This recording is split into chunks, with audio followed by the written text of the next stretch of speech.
Hey, salut à tous, c'est Romain les fourmis, j'espère vraiment que vous allez bien, que vous avez passé de bonnes fêtes. Je vous souhaite une merveilleuse année 2022. De mon côté, on reprend les vidéos avec la deuxième vidéo sur les Compsognathus nicobarensis. Petit rappel, c'est une colonie que j'ai depuis maintenant 1 an et demi, voilà, qui est partie donc avec 3 ouvrières et qui aujourd'hui en compte plusieurs centaines, peut-être 350, 400, je ne sais pas vraiment à vrai dire. Et honnêtement, c'est un petit peu compliqué de les compter. Vous les voyez actuellement en accéléré, en train de se nourrir dans l'aire de chasse, avec un petit liquide sucré. Alors pas d'inquiétude, hein, il est vert, mais c'est uniquement car j'ai mis du colorant vert dedans. Il n'est pas du tout abîmé. Donc là, c'est un liquide sucré, uniquement du sucre blanc en poudre mélangé à de l'eau. Mais évidemment, vous pouvez varier la recette en faisant toute source de sucre mélangé à de l'eau pour rendre ça un petit peu plus liquide, comme du miel, du sirop, du sirop d'agave, pardon, du sirop d'érable ou des sirops de fruits que vous buvez en été par exemple. Tout fonctionne sans souci. Il faut juste éviter de prendre les choses les plus chimiques possibles. Mais même le bio peut contenir des traces de pesticides, donc ne vous inquiétez pas, vous ne pouvez pas faire mieux que ce que vous utilisez en temps normal. Donc là, vous les voyez actuellement dans l'aire de chasse, qui est faite avec du sable de mer.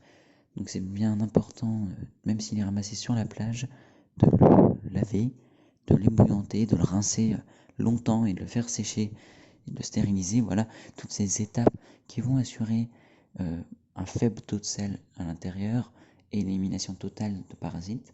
Ensuite, vous pouvez le stocker dans des bouteilles plastiques, ça marche très bien, et le verser dans les aires de chasse où vous voulez l'utiliser.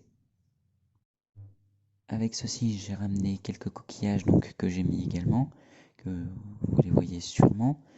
Alors c'est pareil, les coquillages, il faut leur faire le même traitement, du rinçage. Alors pas forcément besoin de les faire bouillir ou de les cuire dans le four, parce qu'on voit plus facilement les parasites, mais ça ne peut pas faire de mal en tout cas. Et bien sûr une branche que vous ne pouvez pas louper dans cette aire de chasse, c'est une branche de bois flotté que j'ai ramassée dans une rivière. Donc là, c'est pas rincé parce qu'il y a du calcaire posé dessus. C'est ce qui donne cette jolie couleur blanche. Et je n'ai pas envie de la faire partir. Le calcaire, c'est pas vraiment dangereux pour nos fourmis. Donc j'ai décidé de laisser comme ça. Actuellement, vous voyez le nid qu'elles utilisaient quand j'ai tourné la vidéo. C'est un nid chinois venant d'AliExpress. Tout simplement, il est creusable en bas. Là, vous voyez le sable blanc. Et il est déjà moulé dans la partie haute, donc il n'y a que quelques salles de moulé. Il faut bien penser à humidifier, c'est important, parce que sinon ça risque de s'écrouler dans la partie basse. Vous ne l'avez pas en image filmée, tout simplement car actuellement quand j'enregistre le son de cette vidéo, elles ne sont plus dedans, elles ont mis tout le liquide sucré vert dans le sable, ce qui lui a donné une très vilaine couleur verte et qui a fusé partout à l'intérieur jusque sur mon étagère, donc je vais devoir la refaire. Donc actuellement, elles sont déménagées dans le nid en tube qui est présenté dans la vidéo précédente, et donc pour ça, je vous laisse aller la voir. Au niveau des protéines, je continue à nourrir avec des grillons en général, parfois un petit asticot quand j'ai la chance d'en trouver, mais sinon de temps en temps aussi des mouches que j'ai dans le congélateur. Bref, j'essaye de varier un maximum, même si c'est pas bien facile. Voilà. Pensez bien, si vous choisissez de nourrir avec autre chose que des insectes, déjà c'est moins bien, mais également tout ce qui va être jambon blanc, charcuterie, etc.